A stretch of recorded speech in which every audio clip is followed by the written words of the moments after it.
Hello विद्यार्थी मित्रों, ધોરણ 11 સાયન્સ પ્રકરણ નંબર 5 ગતિના નિયમો આપણે શરૂઆત કરીએ છીએ. પાછલા વિડીયોમાં આપણે જોયું હતું કે બળ શું છે, બળના પ્રકાર કયા છે, ત્યારબાદ જડત્વની માહિતી મેળવી અને ન્યૂટનની ગતિનો પ્રથમ નિયમની સમજૂતી મેળવેલી છે. આજે આપણે ન્યૂટનની ગતિનો બીજો નિયમ ભણવાનો છે ડિટેલમાં. એના પહેલા નાની વસ્તુ છે રેખીય વેગમાનની આપણે સમજૂતી મેળવી લઈએ. રેખીય વેગમાન જેની સંજ્ઞા છે p, સ્મોલ p, ધ્યાન રાખો. રેખીય વેગમાન p શબ્દ જોઈએ આપણે વેગમાન, શબ્દ છે વેગમાન એટલે શું? વેગ અને શું એટલે વત્તા માન એટલે દ્રવ્યમાન. યાદ રાખજો, વેગ અને દ્રવ્યમાન એટલે કે વેગ અને દળનો ગુણાકાર. વેગ અને દળનો ગુણાકાર એટલે વેગમાન. યાદ રાખજો, એ વ્યાખ્યા લખી શકાય કે વેગ અને દળના ગુણાકાર. આપણે પદાર્થની વાત કરીએ છીએ, બળની વાત કરીએ છીએ. વેગ અને દળના ગુણાકારને પદાર્થનું રેખીય વેગમાન કહે છે. રેખીય વેગમાન કહે છે. યાદ રાખજો, રેખીય વેગમાન. આજના જ આપણે પછી કોણીય વેગમાન પણ આવશે. અત્યારે રેખીય વેગમાન લઈએ છીએ. આ સંધિ છૂટી પાડી કે વેગ ગુણ્યા દ્રવ્યમાન. વ્યાખ્યા લીધી કે વેગમાન ઇઝ ઇક્વલ ટુ વેગ અને દળનો ગુણાકાર. ધ્યાન રાખજો. એટલે આ રીતે આપણે ત્યારે કાઢી નાખીએ છીએ. યાદ રાખીએ છીએ કે વેગમાન છે શું? કે વેગ અને દળનો ગુણાકાર. વેગમાન ધ્યાન રાખો. તો આ વ્યાખ્યા થઈ ગઈ. હવે લઈએ છીએ કે વેગમાન સદિશ રાશિ છે. તો કેવી રાશિ છે? સદિશ રાશિ છે. યાદ રાખજો. અને એની દિશા વેગની દિશામાં હોય છે. વેગમાનની દિશા, વેગમાનની દિશા વેગની દિશામાં હોય છે. પછી એ કે કોઈ પદાર્થનું દળ, પદાર્થનું દળ m અને વેગ v હોય તો આપણે લખી શકીએ કે વેગમાન p mv. વેગમાન p mv. વેગમાન p mv. ધ્યાન રાખો. વ્યાખ્યા લઈએ છીએ આપણે કે p mv. m દળ અને વેગ v નો ગુણાકાર માટે વેગમાનનું એકમ, વેગમાનનો એકમ લઈએ આપણે. ધ્યાન રાખજો, એકમ બનાવો તો m નો એકમ આવશે કિલોગ્રામ, કિલોગ્રામ, અને v નો એકમ આવશે મીટર પર સેકન્ડ. કિલોગ્રામ મીટર પર સેકન્ડ. વેગમાનનું એકમ કિલોગ્રામ મીટર પર સેકન્ડ. આ કયો એકમ છે? mks એકમ. કયો એકમ છે? mks એકમ છે. ધ્યાન રાખજો.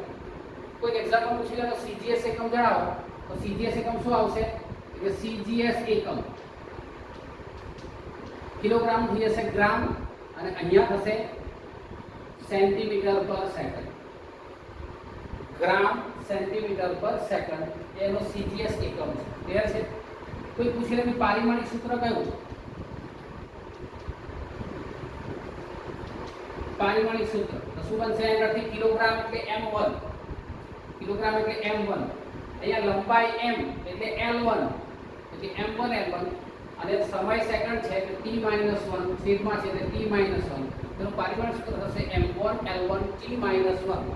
m1 l1 t-1 આપણે યાદ રાખીશું. તો આ છે તમારું આખી વ્યાખ્યા. ત્યાં આગળ વેગમાન છે શું અને વેગમાનની માહિતી કરતા અગત્યની છે. તો ધ્યાન રાખીએ કે વેગમાન કેમ અગત્યનું છે? કે વેગમાનની અગત્યતા, વેગમાનની અગત્યતા લઈએ છીએ. આપણી પાસે વેગ છે, દળ છે, તો વેગમાન કેમ અગત્યનું છે? તો આપણે લઈએ છીએ કે કોઈ પદાર્થનો વેગ જાણતા હોઈએ તો આપેલા પદાર્થના વેગ વડે આપેલા પદાર્થ પર કેટલું બળ લાગ્યું એની માહિતી મેળવી શકાતી નથી. આપેલા પદાર્થના વેગને આધારે આપેલા પદાર્થ પર કેટલું બળ લાગે છે તેની માહિતી મેળવી શકાતી નથી. પરંતુ વેગમાન જાણતા હોઈએ તો આપેલા પદાર્થ પર કેટલું બળ લાગ્યું તેની માહિતી મેળવી શકાય છે. તો લઈએ છે પદાર્થના વેગની માહિતી પરથી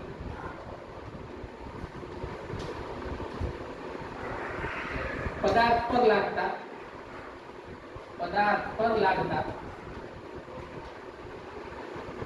બળની માહિતી મેળવી શકાતી નથી.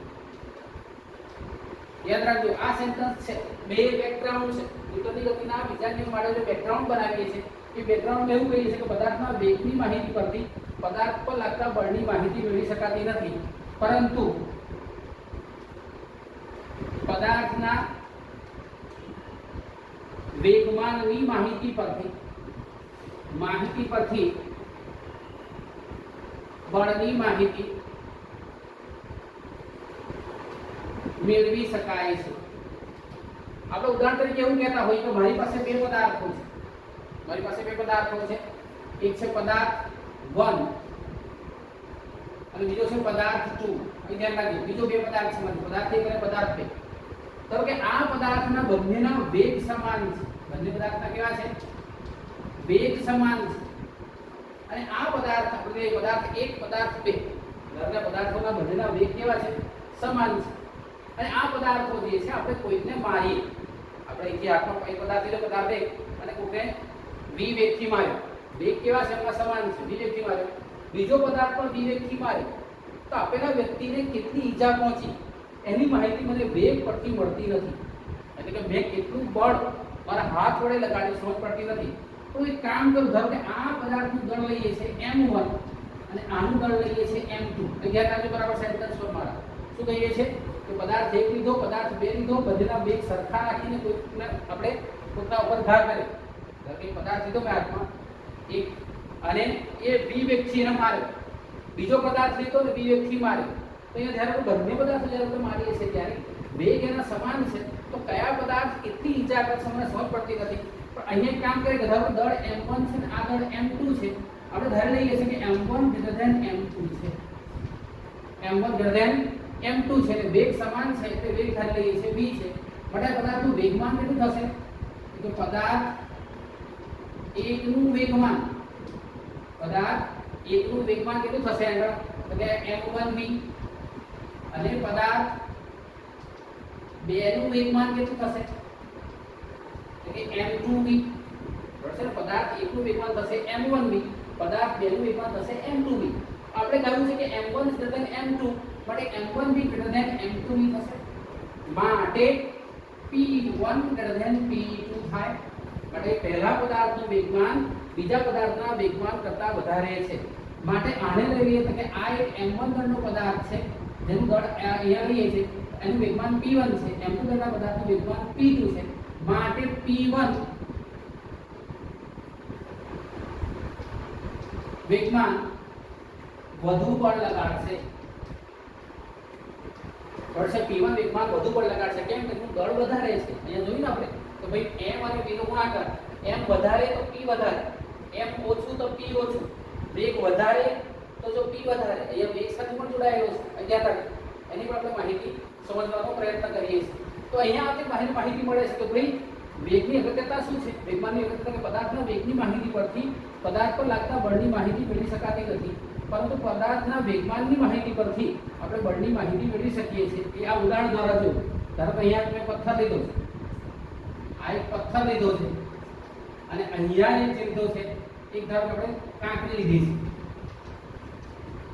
આપણે કોઈ પથ્થર મારીએ તો માથામાં જોરથી વાગે, લોહી નીકળે. કાંકરી મારીએ તો થોડીક વાગે, ફરક પડશે. કેમ? કે પથ્થરનું વેગમાન વધારે છે અને કાંકરીનું વેગમાન ઓછું છે. માટે પથ્થર વધારે બળ લગાડશે, કાંકરી ઓછું બળ લગાડશે. માટે કહી શકાય કે અહીંયા આ જે માહિતી છે એ માહિતી પરથી સમજી શકાય છે કે વેગ ભલે સમાન રહ્યા પરંતુ અહીંયા પણ પથ્થરનો વેગ સમાન હોવા છતાં પથ્થર વધારે બળ લગાડે છે. તો આ જે આપણી કન્ક્લુઝન છે, આ જ માહિતી છે, આ આપણો બેકગ્રાઉન્ડ છે. એ માહિતીના આધારે આજે આપણે વાત કરીશું ન્યૂટનની ગતિના બીજા નિયમની. તો આપણે સમજવાનો પ્રયત્ન કરીએ કે ન્યૂટનની ગતિનો બીજો નિયમ.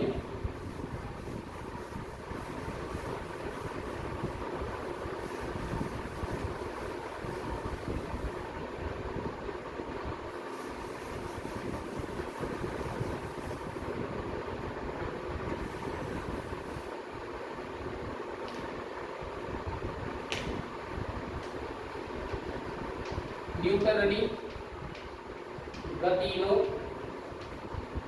બીજો નિયમ. ન્યૂટનનો ગતિનો બીજો નિયમ. ન્યૂટનની ગતિ નહીં, ન્યૂટનનો ગતિનો બીજો નિયમ. એ ધ્યાન રાખજો. હવે શરૂઆત કરીએ છીએ ન્યૂટને ગતિનો બીજો નિયમ આપ્યો. તો આપણે આગળ વેગમાન જોઈ ગયા. વેગમાનમાં એવું કહ્યું કે ભાઈ વેગમાન એ બળ સાથે જોડાયેલું છે. તો આપણે એક સેન્ટેન્સ બોલીએ કે વેગમાનનો ફેરફાર કોની સાથે? કે વેગમાનનો ફેરફાર સમયની સાપેક્ષે. વેગમાનના ફેરફારનો સમય દર આપણે એવું લઈએ.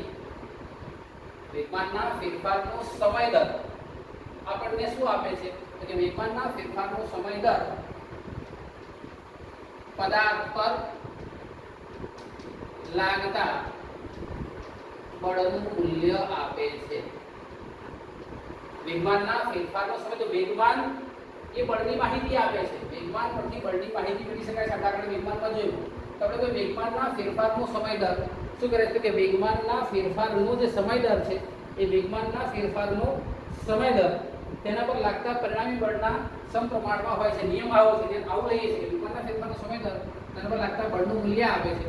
તો આના આધારે આપણે નિયમ લખીએ. એ ધ્યાન રાખજો. ન્યૂટનની ગતિનો બીજો નિયમ વેગમાનના ફેરફારનો સમય દર. તો નિયમ લખીએ તો લખી શકાય કે પદાર્થના વેગમાનના ફેરફારનો દર પદાર્થના વેગમાનના ફેરફારનો દર. દર એટલે સમય દર. દર એટલે સમય દર તે પદાર્થ પર લાગતા પરિણામી બાહ્ય બળના સમપ્રમાણમાં દર તે પદાર્થ પર લાગતા પરિણામી બળના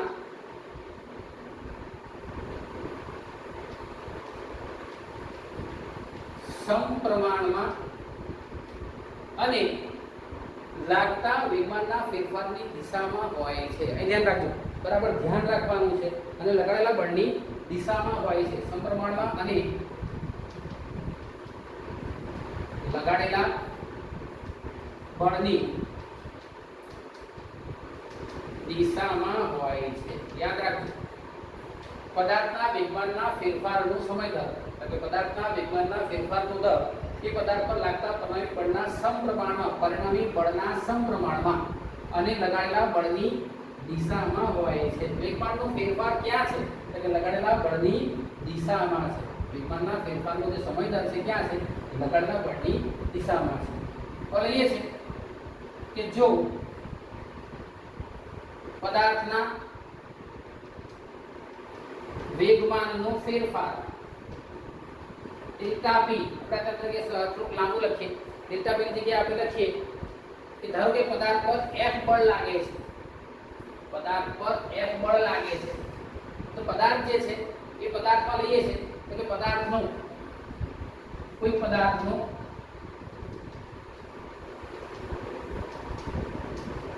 પ્રારંભિક વેગ vi છે અને દળ mi છે. માટે વેગમાન pi શું આવશે? તો કે mi vi. આપણે p1 m1 v1 પર તમે લખી શકો. એ ધ્યાન રાખો. હવે લઈએ છીએ ધારો કે પદાર્થનો પ્રારંભિક વેગ v છે અને દળ m છે. આપણે ધ્યાન લઈ શકીએ. i કાઢી નાખો તો વેગમાન શું આવશે? તો કે વેગમાન માટે વેગમાન pi શું આવશે? તો કે mv. pi mv. હવે ડેલ્ટા t સમયમાં પદાર્થનો વેગ v ડેલ્ટા v થાય છે.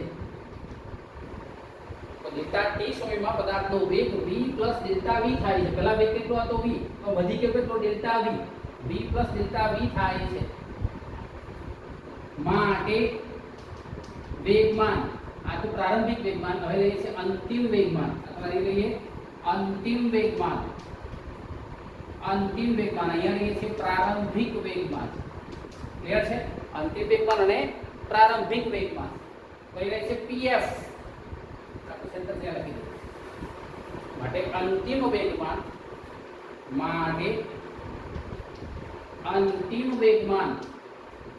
બરાબર છે? લખો તો લખી શકાય pf. pf is equal two શું આવશે?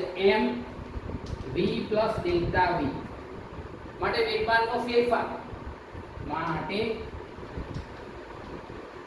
વેગમાનનો ફેરફાર લઈએ તો કેટલો આવશે? Delta p. અહીંયા ડેલ્ટા જ્યારે લખાયેલું હોય ત્યારે તમારે માપવાનું છે કે તફાવત છે, વેગમાનનો ફેરફાર છે, એટલે કે તફાવત છે કોનો? એટલે કે અંતિમ વેગમાન માઈનસ પ્રારંભિક વેગમાન, pf માઈનસ pi. માટે delta p is equal pf એટલે કેટલા? એટલે કે pf મારી પાસે છે mv પ્લસ ડેલ્ટા v.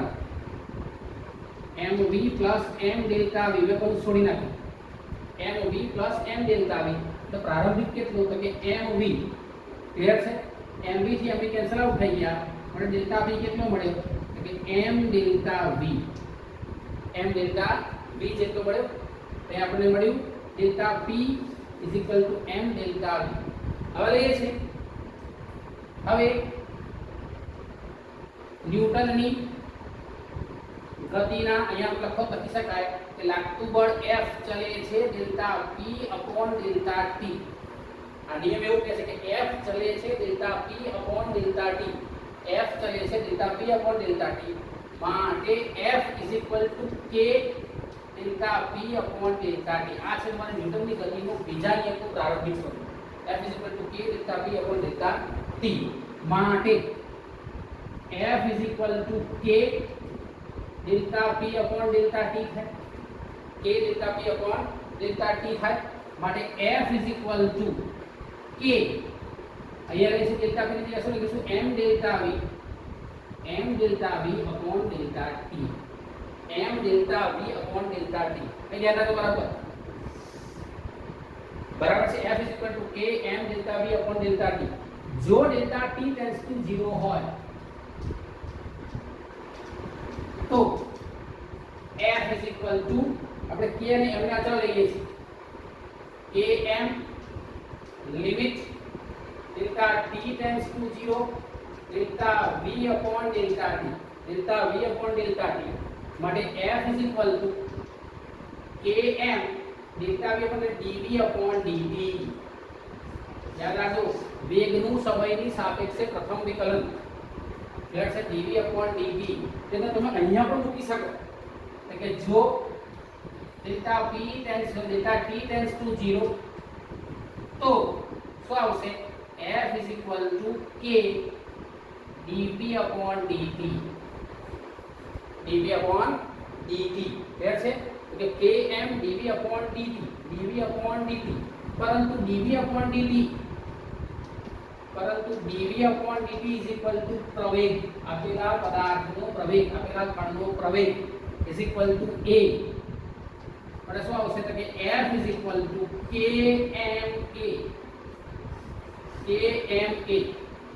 હવે જો લાગતું બળ 1 ન્યૂટન હોય, 1 કિલોગ્રામ દળનો પદાર્થ હોય અને અહીંયા આગળ a એની અંદર ઉદ્ભવતો પ્રવેગ 1 મીટર પર સેકન્ડ સ્ક્વેર હોય, આવી પરિસ્થિતિમાં k is equal to 1 મળે. પહેલા ધ્યાન રાખજો સેન્ટેન્સ છે આગળ.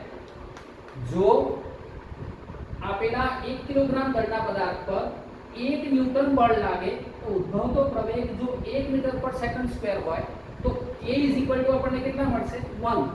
એટલે કે જો 1 કિલોગ્રામ દળના પદાર્થ પર લાગતું બળ 1 ન્યૂટન હોય અને ઉદ્ભવતો પ્રવેગ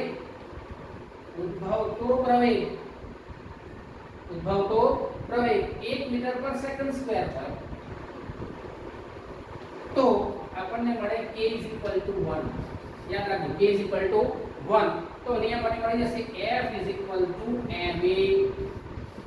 F is equal to ma. યાદ રાખજો. હવે અહીંયા સળંગ k છે, અહીં ધ્યાન રાખજો બરાબર.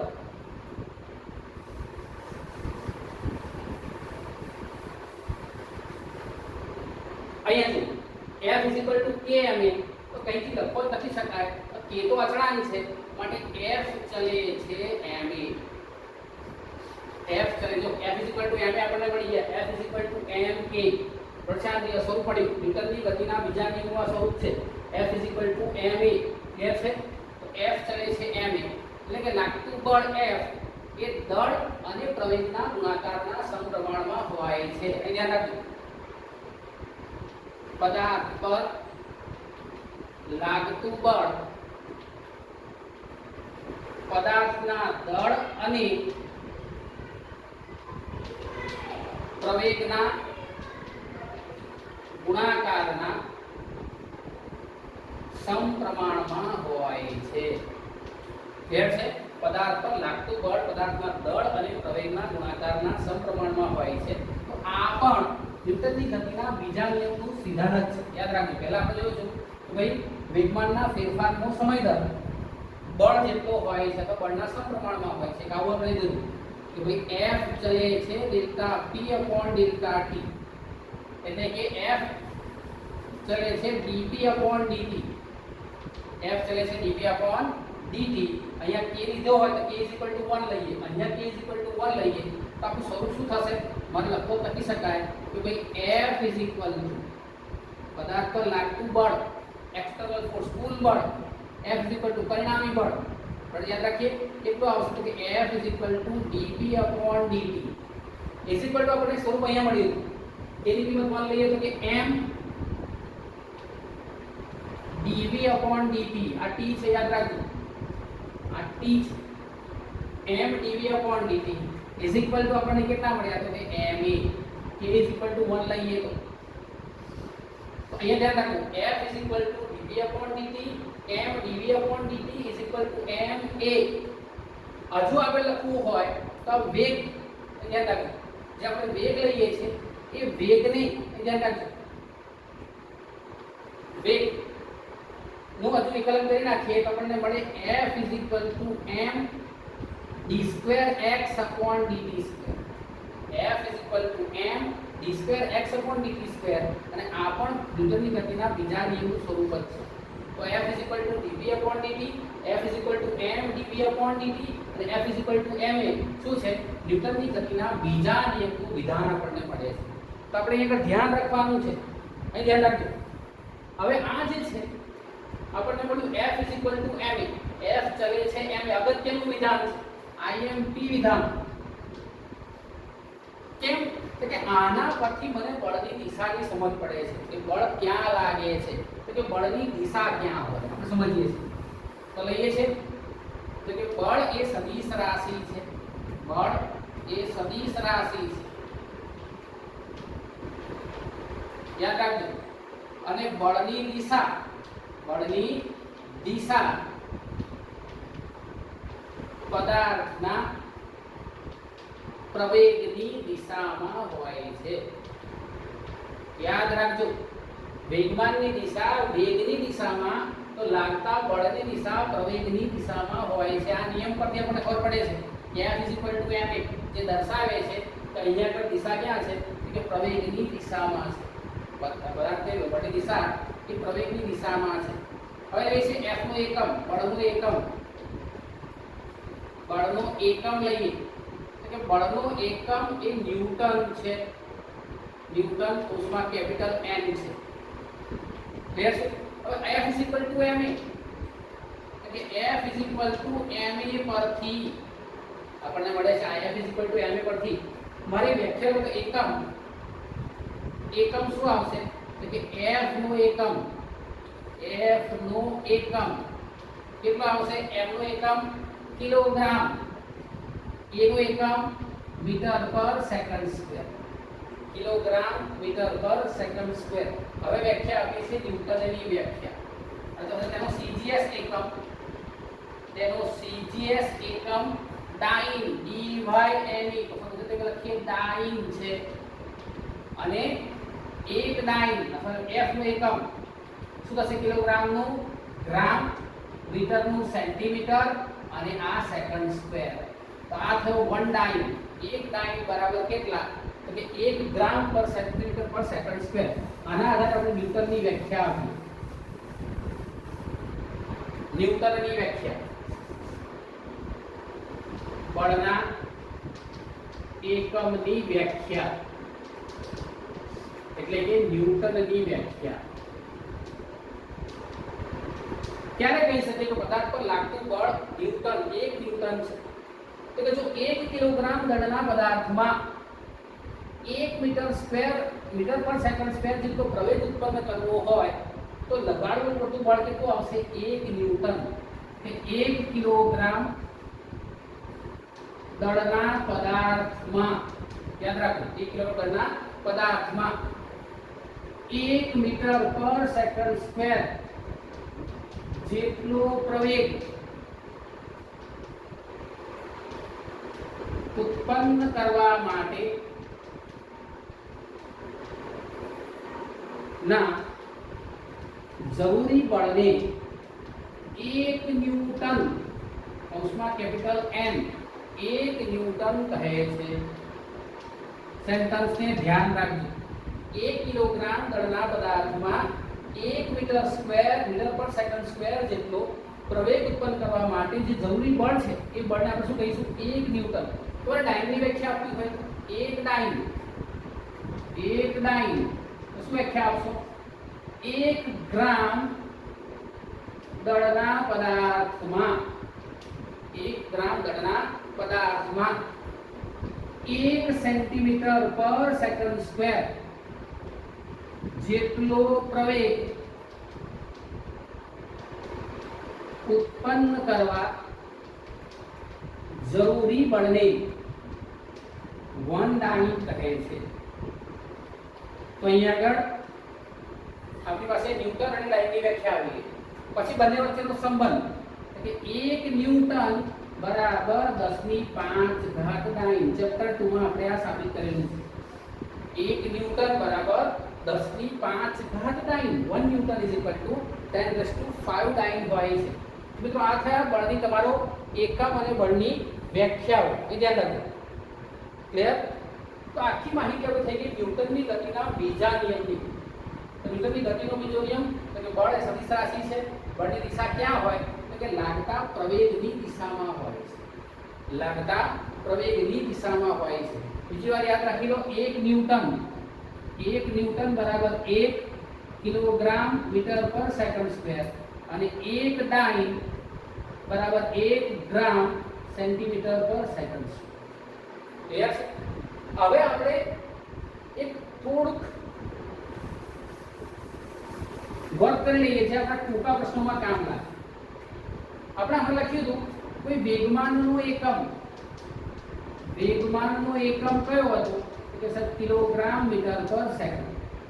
કિલોગ્રામ મીટર પર સેકન્ડ. તો એને આમ લખું કે કિલોગ્રામ મીટર પર સેકન્ડ. અહીંયા હું સેકન્ડ વડે ગુણીને સેકન્ડ વડે ભાગી નાખું. ધ્યાન રાખજો. અહીંયા તો શું આવશે? ઇઝ ઇક્વલ ટુ અહીંયા કિલોગ્રામ મીટર, આ સેકન્ડ ને સેકન્ડ કે સેકન્ડ સ્ક્વેર ને આયા 7 એવા રહેવા દઈએ. હવે જો કિલોગ્રામ મીટર પર સેકન્ડ સ્ક્વેર કોનો એકમ? f નો એકમ. f નો એકમ કોણ? એટલે કે ન્યૂટન. તો એ લખી શકાય ન્યૂટન, ના લખી શકાય સેકન્ડ. તો ન્યૂટન સેકન્ડ કોનો એકમ થયો? તો કે ન્યૂટન સેકન્ડ એ વેગમાનનો એકમ છે. વેગમાનનો એકમ છે. ક્લિયર છે? ન્યૂટન સેકન્ડ એ વેગમાનનો એકમ છે. તમારે ખાસ યાદ રાખવાનું છે. ન્યૂટન સેકન્ડ કોનો એકમ? વેગમાનનો એકમ. ન્યૂટન કોનો એકમ? બળનો એકમ. બળનો એસ એકમ ન્યૂટન. તો સીજીએસ એકમ કયો આવશે? ટાઈમ. ક્લિયર છે? અને આ થયો તમારા વેગમાનનો એકમ. તમારે ખાસ યાદ રાખવાનું છે. હવે ન્યૂટનની ગતિના બીજા નિયમની કેટલીક અગત્યના મુદ્દાઓ ચર્ચા કરી લઈએ.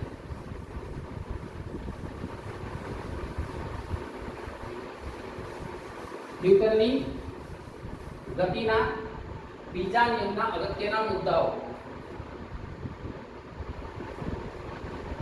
ન્યૂટનના ગતિના બીજા નિયમના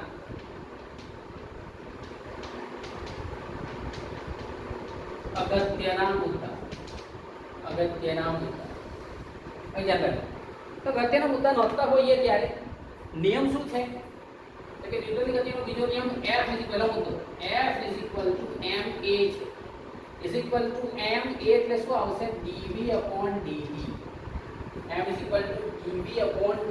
યાદ રાખજો. આ જ્યારે લેતા હોઈએ ત્યારે આપણે એમ કહી દઈએ જો પદાર્થનું દળ અચળ હોય, જો પદાર્થનું દળ અચળ હોય અને વેગ બદલાતો તો આપણે f કરતા લખી શકીએ કે f m અચળ છે. હવે વેગ અહીંયા ચેન્જ થાય છે. વેગ કેવો થાય છે? ચેન્જ થાય છે. v2 v1 થાય છે. m એટલે v2 v1 અપોન અહીંયા ધારો કે પેલા આ સમીકરણ લખતા હોઈએ તો એ લખીશું dt or delta dt. તો dt લખી શકો, તમે delta t લખી શકો, જે લખો તે પુસ્તકની અંદર તમને ચોકડીમાં delta t લખેલું છે, તમે delta t લખો. v2 v1 upon delta t અથવા તો ઘણીવાર લખાય છે v2 v1 upon t2 t1. v2 v1 upon t2 t1. હવે જો mv2 mv1 f is equal to mv2 mv1 દરેકને delta t વડે ભાગી દો. પરંતુ mv1 is equal to p2 બરાબર છે. mv1 અહીંયા લખી is equal to p2 upon delta t. એટલે લખીશું delta p2 વેગમાં વેગનો ફેરફાર delta p2 upon delta t minus delta p1 upon delta. Clear છે? તો અહીંયા આવશે f1 f2. એટલે તમે આ સમીકરણ આટલા મેળવી શકાય, પણ આપણે આટલું જ યાદ રાખીશું તો ભાઈ f is equal to m v2 v1 upon delta t. અહીં ધ્યાન રાખો, આ પહેલો મુદ્દો અગત્ય. નંબર 2, એટલે ઘણીવાર દાખલાઓની અંદર આવો પણ થાય છે કે m v2 v1 upon delta t is equal to t2 t1. કેમ? તો કે જો t1 સમયે વેગ v1 હોય અને t2 સમયે વેગ v2 હોય તો એમ delta t ની જગ્યાએ લખી શકાય t2 t1. એટલે કે અહીંયા કે delta v upon delta t v2 v1 upon t2 t1 આવો પણ સમીકરણ ઘણીવાર લખાય છે. તે તમારે યાદ રાખવાનું છે. હવે જ્યારે પદાર્થ પર લાગતું બાહ્ય બળ શૂન્ય હોય તો શું થશે? f is equal to 0. f is equal to m માં જો f is equal to 0 તો શું થશે? તો કે ma is equal to 0 થશે.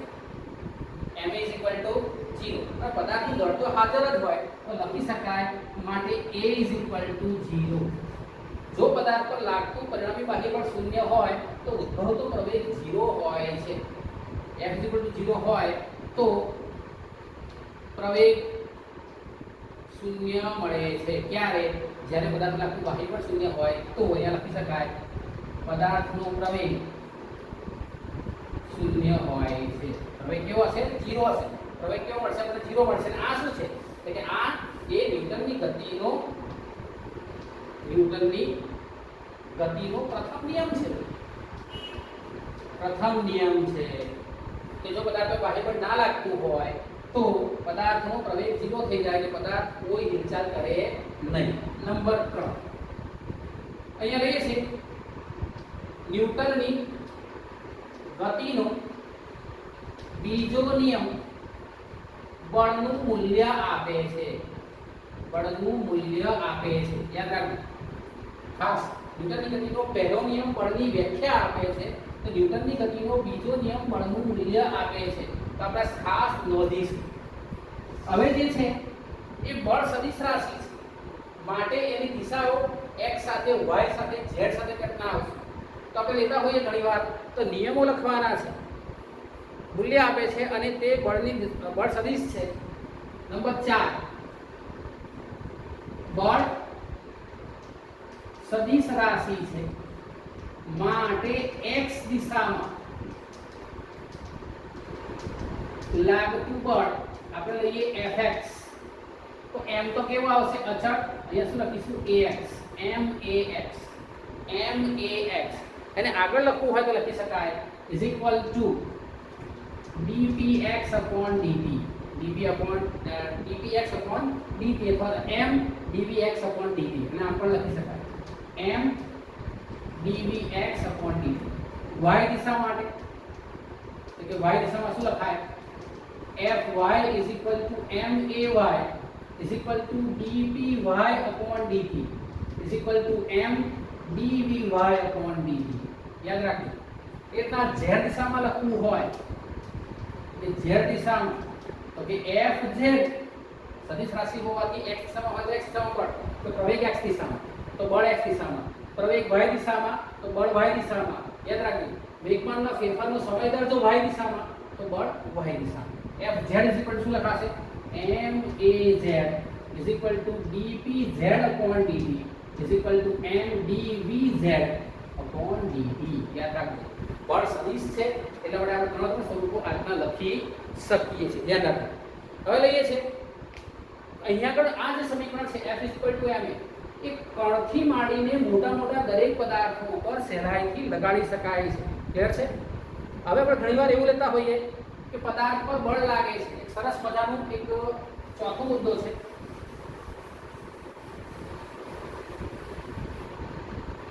ધારો કે એક પદાર્થ છે m દળનો પદાર્થ છે અને આ પદાર્થ પર લાગતું જે બળ છે આપણે આ ધારો કે આ સમસ્તી દેખાશે તો પદાર્થ પર લાગતું બળ F અહીંયા થીટા ખૂણો બનાવે છે. લાગતું બળ F કેવો થાય છે આગળ? ધ્યાન રાખજો પદાર્થ પર લાગતું બળ F અહીંયા આપેલા પદાર્થની જે અક્ષ છે એ અક્ષ સાથે થીટા ખૂણો બનાવે. આવા સમયે અહીંયા બળના બે ઘટકો મળે, આ એક ઘટક અને આ એક બીજો ઘટક. તો થીટા જે બાજુ હોય એ બાજુ હંમેશા F cos થીટા લખાય. થીટા જ્યાં જ્યાં cos થીટા લખો, જ્યાં થીટા જે તરફ હોય એ બાજુ cos થીટા, જે તરફ થીટા ના હોય ત્યાં લખીશું F sin theta. F sin theta. તો કે F cos થીટા ઘટકને કારણે પદાર્થ શું કરે છે? તો કે પદાર્થ ગતિ કરી શકે છે. માટે આવા સમયે પદાર્થનો પ્રવેગ ક્યાં છે? ધારો કે આ દિશાને x ધારી લઈએ તો કે પ્રવેગ x દિશામાં છે અને આ દિશામાં પદાર્થ ખસતો નથી. માટે એનો આ લંબ ઘટક, બળનો લંબ ઘટક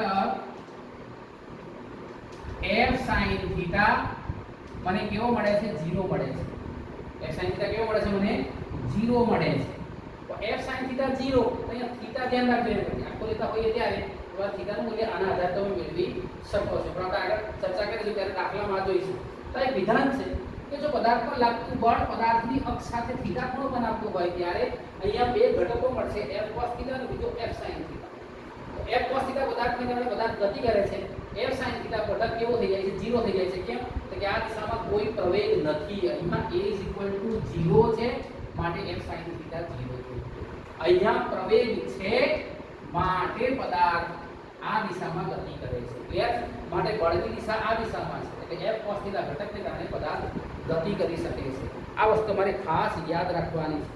યાદ રાખજો તો કે આપેલો જે પદાર્થ છે એ પદાર્થ. હવે બીજી એક વસ્તુ, એક આ એક ઉદાહરણ લીધું, મુદ્દો નંબર 5 હતો. આ મુદ્દો નંબર 6 લઈએ, છઠ્ઠો મુદ્દો 6. હવે ઘણીવાર આપણે જોઈએ છે કે સમક્ષિતિજ દિશામાં લાગતું બળ શૂન્ય થઈ જાય છે. ઘણીવાર આ શું થઈ ગયું? આ લંબ દિશામાં લાગતું બળ, લંબ દિશામાં લાગતું બળ શૂન્ય છે. પણ કેટલાક કિસ્સાઓ એવા છે કે જેમાં લંબ દિશામાં લાગતું જે બળ છે એ હોય છે ને સમક્ષિતિજ દિશામાં લાગતું બળ શૂન્ય થઈ જાય છે. છઠ્ઠો મુદ્દો લઈએ. ધારો કે એક વ્યક્તિ ટ્રેનમાં બેઠેલી છે અથવા ટ્રેનમાં દરવાજા પાસે ઊભો છે, એના હાથમાં પથ્થર છે. એ જ્યારે પથ્થર ફેંકે છે, અહીંયા ધ્યાન રાખજો આ ટ્રેનનો ડબ્બો છે, ટ્રેન ધારો કે આ દિશામાં ગતિ કરી રહી છે. ધ્યાન રાખજો બરાબર. તો કે જ્યારે આ રીતના પથ્થરને ફેંકવામાં આવે ધ્યાન રાખજો ત્યારે શું થશે? આ વ્યક્તિ અહીંયા ઊભેલી છે દરવાજા પાસે, અહીંયા વ્યક્તિ ઊભેલી છે. એ શું કરે છે? હાથમાં પથ્થર ફેંકે છે આ તરફ. આ તરફ પથ્થર ફેંકશે ત્યારે જ્યારે પથ્થર ફેંકાય છે ત્યારે આ દિશામાં પથ્થર ફેંકાય છે. પરંતુ પથ્થર જ્યારે પડતો હોય છે ત્યારે દરેક સમયે આ પથ્થર પડે છે ધારો કે દરેક સમયે એનો પ્રવેગ ક્યાં છે? તો કે પ્રવેગ અધો દિશામાં છે. કેમ? એટલે ગુરુત્વ પ્રવેગ એના પર લાગશે. એટલે પદાર્થ આ તરફ ગતિ કરતો જ નથી. જુઓ જ્યારે કોઈ ચાલુ ટ્રેન ચાલુ છે અથવા તો કોઈ વાહન ચાલુ છે, ગતિમાં છે અને તમે પથ્થર ફેંકશો ત્યારે શું થશે? પથ્થર આમ નીચે તરફ આવે છે એટલે પ્રવેગની દિશા નીચે તરફ છે. તો આ સમયે આનો સમક્ષિતિજ વેગ કેવો છે? શૂન્ય છે. જ્યારે અહીંયા બળની દિશા ક્યાં છે? તો બળની દિશા અધો દિશામાં છે. લાગતું બળ કેવું થશે? કે m g એટલે પદાર્થનો ગતિનો આવો થાય છે. યાદ રાખવાનું છે ખાસ. એટલે કે ટ્રેનમાં જ્યારે કોઈ વ્યક્તિ બહાર ટ્રેનમાં ઊભેલી હોય અને પથ્થર ફેંકે આવા સમયે એનો સમક્ષિતિજ વેગ કેવો થઈ જાય 0, પણ એનો અહીંયા કઈ લંબ દિશાનો વેગ એટલે કે માટે લંબ દિશામાં બળ છે. અહીંયા શું હતું? અધો દિશા સમક્ષિતિજ બળ હતું, અહીંયા લંબ બળ 0 હતું. અહીંયા શું થઈ ગયું? યાદ રાખજો, પદાર્થ આ રીતના ગતિમાં છે પદાર્થ, અહીંયા સુધી પથ્થર આ પથ્થર છે, અહીંયા સમક્ષિતિજ વેગ શૂન્ય થઈ ગયો અને લંબ દિશામાં બળ લાગે છે. અહીંયા આગળ લંબ બળ શૂન્ય થઈ ગયું અને સમક્ષિતિજ બળ લાગે છે. એ છે તમારે ખાસ યાદ રાખવાનું છે. ત્યારબાદ આપણે લઈએ છીએ કે આ જે નિયમ છે એ અહીંયા છે બિંદુરૂપ કણને લાગુ પડી શકાય. કણથી બિંદુરૂપ કણ હોય, સાતમો મુદ્દો કે પદાર્થ બિંદુરૂપ એકદમ નાનો પાર્ટિકલ હોય, નાનો કણ હોય, એના પર પણ આ બળ લગાડી શકાય છે અને પરિણામી બાહ્ય બળ અને એનો પ્રવેગ જાણી શકાય છે. બિંદુરૂપ કણ માટે પણ આ નિયમ સાચો છે. એકદમ નાનો ઇલેક્ટ્રોન, યાદ રાખજો, એ આપણે ચર્ચા મર્યાદામાં જશે, પણ નાનો કણ હોય, બિંદુરૂપ એકદમ પાર્ટિકલ હોય, આ પાર્ટિકલ પર પણ ન્યૂટનની ગતિનો બીજો નિયમ લગાડી શકાય છે. કણથી માંડીને મોટા મોટા બ્રહ્માંડના બધા જ ગ્રહો પર, ઉપગ્રહો પર, બ્રહ્માંડની દરેક વસ્તુ પર ન્યૂટનની ગતિનો બીજો નિયમ લાગે છે. ક્લિયર છે? તો અહીંયા તમારે યાદ રાખવાનું છે. એટલે હવે પછી છેલ્લો મુદ્દો, તો અહીંયા F ma, લાસ્ટ મુદ્દો 8મો. તો અહીંયા પદાર્થનો પ્રવેગ એ a પર આધારિત છે. તો કે a ની માહિતી મેળવ્યા પછી જ આપણે f ની માહિતી મેળવી શકીએ. કેટલું બળ લાગ્યું હશે, ક્યારે લાગ્યું હશે, એ કશું જ નહીં. આપણે સીધો પદાર્થ પર લાગતો પ્રવેગ કઈ દિશામાં છે, કે પ્રવેગ x દિશામાં હોય તો બળ x દિશામાં, લાગતા પ્રવેગનું મૂલ્ય વધારે છે તો બળનું મૂલ્ય વધારે હશે. પ્રવેગનું મૂલ્ય વધારે છે તો બળનું મૂલ્ય વધારે હશે. તમારે આમાં ધ્યાન રાખવાનું છે. અને લાસ્ટ એક અગત્યનો મુદ્દો આને લઈએ કે લાસ્ટ થિયરી સમજી લઈએ અને એને આપણે કન્ક્લુડ કરીએ આ થિયરીને. તો લઈએ છે ન્યૂટનની ગતિના બીજા નિયમના આધારે બળનો આઘાત. બળનો આઘાત અંગ્રેજીમાં કહેવાય છે impulse of forces. Impulse of forces અથવા ઇમ્પલ્સ ઓફ ફોર્સ. ઇમ્પલ્સ એટલે બળનો આઘાત એટલે શું છે? ઇમ્પલ્સ હોવું, બળનો આઘાત એટલે લખી શકાય. એટલે કે ન્યૂટનની ગતિના બીજા નિયમ પર F delta P upon delta T. F delta P upon delta T માટે F delta T delta P થશે. F delta T delta P થશે. તો F શું છે? લાગતું બળ. અને delta T શું છે? એટલે કે જે જ્યાં સુધી બળ લાગતું હોય, યાદ રાખજો, જે બળ લાગતો હોય તે દરમિયાનનો સમય, બળ લાગતું હોય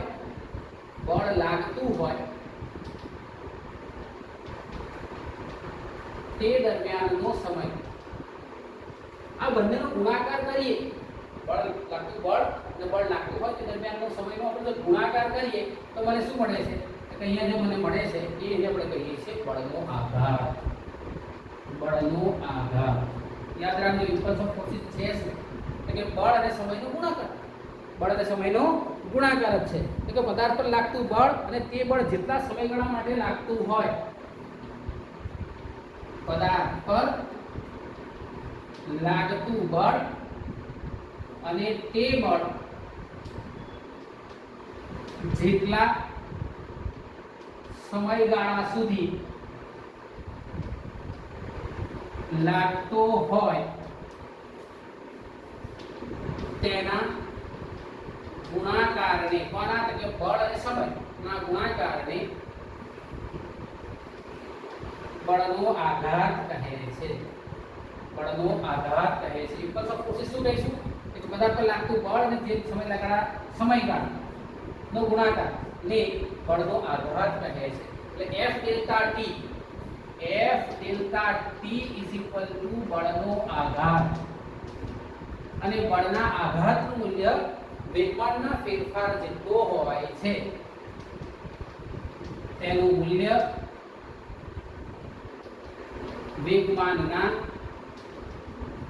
ફેરફાર જેટલું હોય છે. જો પાછો અહીંયા શબ્દ બદલાય, બળનો આઘાત, બળ પ્રવેગ પર આધારિત હતો, બળનો આઘાત વેગમાનના ફેરફાર પર આધારિત છે. બળનો આઘાત વેગમાનના ફેરફાર પર આધારિત છે, આપણે ધ્યાન રાખીશું. બરાબર કન્ક્લુડ કરતા જજો. બળના આઘાતની વ્યાખ્યા F અને ડેલ્ટા ટી, બળ અને સમયનો ગુણાકાર એટલે વેગમાનના ફેરફાર, અને એનું મૂલ્ય આપણે કહીએ છીએ બળનો આઘાત. બળનો આઘાત એ ધ્યાન રાખજો. તો બળનો આઘાતનું મૂલ્ય વેગમાનના ફેરફાર જેટલું હોય છે. તો લખો, તમે લખી શકો કે ભાઈ બળના આઘાતનું મૂલ્ય વેગમાનના ફેરફારના મૂલ્ય જેટલું હોય છે, માટે બળનો આઘાત is equal to delta T. બળનો આઘાત ઇઝ ઇક્વલ ટુ કઈ વ્યાખ્યા શું થઈ ગઈ? F delta T is equal two બળનો આઘાત. બીજું થઈ ગયું બળનો આઘાત ઇઝ ઇક્વલ ટુ ડેલ્ટા પી. બળનો આઘાત ઇઝ ઇક્વલ ટુ ડેલ્ટા પી. યાદ રાખજો. એટલે આપણે આ વસ્તુને ખાસ યાદ રાખીશું. ક્લિયર છે? જો આપણે લઈએ અહીંયા, જો ડેલ્ટા ટી ટેન્ડ્સ ટુ 0 હોય, જો ડેલ્ટા ટી ટેન્ડ્સ ટુ 0 હોય તો F dt is equal to dt. F dt is equal to dp. તો આ બળનો આઘાત dp જેટલું થાય. ધ્યાન રાખજો, ખાસ યાદ રાખવાનું છે. પછી એનો એકમ લઈએ. કોનો? બળના આઘાતનો એકમ. તે એકમ શું આવશે? F એટલે ન્યૂટન, t એટલે સેકન્ડ, ન્યૂટન સેકન્ડ. બળના આઘાતનું મૂલ્ય ન્યૂટન સેકન્ડ છે. અભી આપણે સાબિત કર્યું કે ન્યૂટન સેકન્ડ કોનો એકમ છે? તો કે વેગમાનનો એકમ છે. ન્યૂટન સેકન્ડ કોનો એકમ છે? વેગમાનનો એકમ છે. માટે કહી શકાય કે બળનો આઘાત અને વેગમાન બંને સમાન રાશિઓ છે. બળનો આઘાતનું પરિમાણ અને વેગમાનનું પરિમાણ સરખા હોય છે. ન્યૂટન સેકન્ડ બળના આઘાતનો પણ એકમ છે અને વેગમાનના ફેરફારનો પણ એકમ એટલો છે. વેગમાનનો એકમ પણ તેનો તે જ છે. માટે બળના આઘાતનું પારિમાણિક સૂત્ર શું આવશે? તો કે m1 l1 t - 2. ધ્યાન રાખજો. Sorry, m1 l1 t - 1, m1 l1 t - 1. અને બળનું પારિમાણિક સૂત્ર શું હતું? m1 l1 t - 2. યાદ રાખજો. તો m1 l1 t - 2 બળ અને બળનો આઘાત m1 l1 t - 1. યાદ રહેશે. આ તમારે ખાસ યાદ રાખવાનું છે, m1 l1 t - 2. તો ઘણીવાર એક માર્ક્સનો પ્રશ્ન એવો પૂછાય છે કે ભાઈ રેખીય વેગમાનના ફેરફાર, રેખીય વેગમાનનું પ્રથમ વિકલન, રેખીય વેગમાનનું સમયની સાપેક્ષે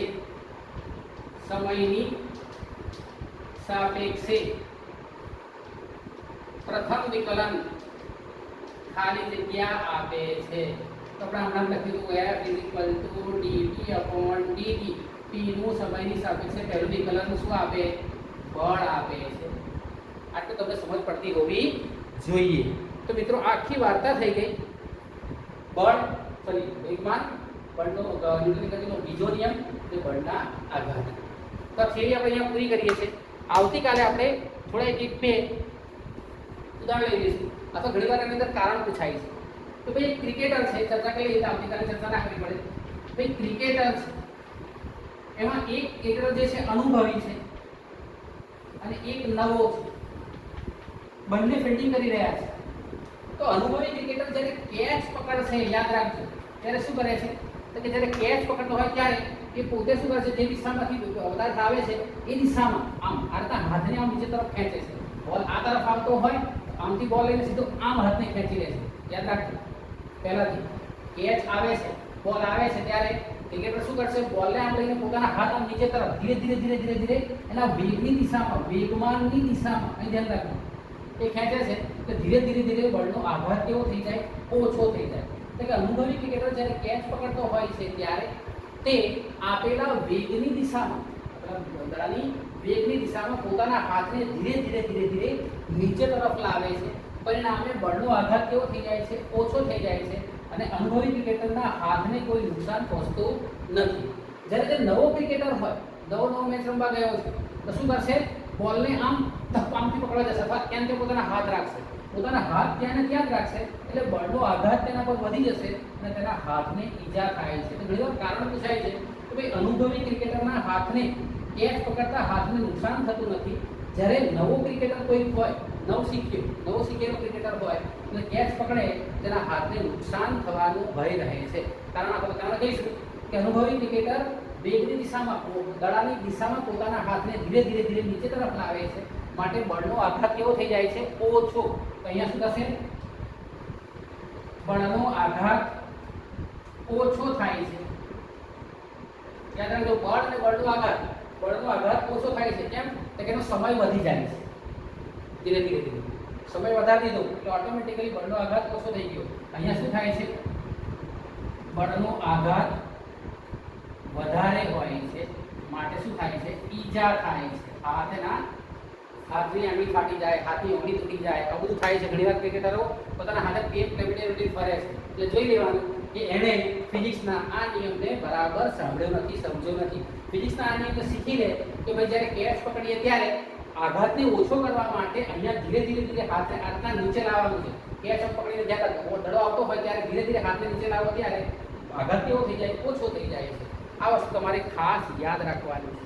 તો મિત્રો, આખી વાર્તા આપણે પૂરી કરી અને ન્યૂટનની ગતિનો બીજો નિયમ સમજ્યા. યાદ રાખજો, આટલું તમારે લખવાનું છે, લખીને મને નોટબુકમાં મોકલાવવાનું છે અને કમેન્ટ બોક્સમાં પોતાનું નામ કમેન્ટ કરવાનું છે. વિડીયો લાઈક કરો. Thank you.